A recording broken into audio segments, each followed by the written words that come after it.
So we're going to bore out this pump nozzle and try and get it as big as we can.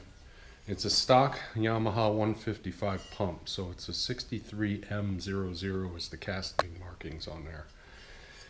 We've removed the siphon and the gay spray off the side of it, and I've plugged them with AlumaWeld or Alumaloy, that aluminum brazing stuff on the inside. Ground down the inside flush. The outside has been sanded smooth and has been sandblasted, so after we're done boring this, we're going to Cerakote it. I've been told to try and go to 91 millimeters with this, and we currently stand at, right here we're at a diameter, an exit diameter of right around, it's a little goofy to get a good measurement here, but I'm showing 3.408 inches. So 3.408 times 3.408 times 25.4 is right around 86.5 millimeters. The wall thickness here is showing 1.1130.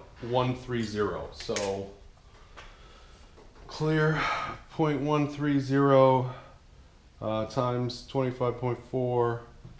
Damn it. 25.4 is right around 3 millimeter wall. So if I leave a 1 millimeter wall, I will get 2 millimeters off each side, which should add 4 millimeters to the overall diameter. So 86 and a half plus 4. We're going to end up right around, I'm going to shoot for 90. I don't want to make the exit nozzle this paper thin. So we're going to shoot for a 90 millimeter exit nozzle. That's the goal here. Well, we got a milling machine. We got our handy dandy $60 boring head straight from Amazon with an R8 spindle to go into the Bridgeport here. So I'm going to get set up and we'll find center. So I've got the pump cone, pump nozzle clamped down to the milling machine. You could tell it's nice and tight. And then I have the boring head as centered as I can get it. A little rubby there, a little rubby there. I don't know if you can, but that's pretty darn centered. And so now we're gonna continue to cut this wall down little by little until we can get as big as we can, as close to 90, maybe 90, whatever we can get, and still maintain a constant wall thickness around the outside. So let's get started.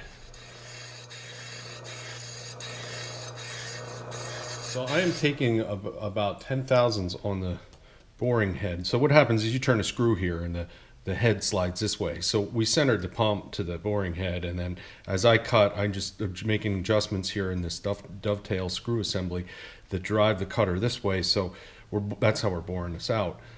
Every time I'm making a cut here, I'm making 10 thousandths as read on the indicator here, which is really a 20 thousandths cut because it's 10 thousandths per side.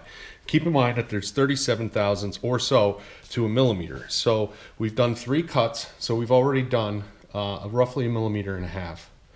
Or what's a 40, 40, or 20, 20, and 20 is 60. We're almost at 2 millimeters cut. This is a 4th cut, so it's going to be just shy of 2.5 millimeters. So let's see how this looks when we get done. This might be the last.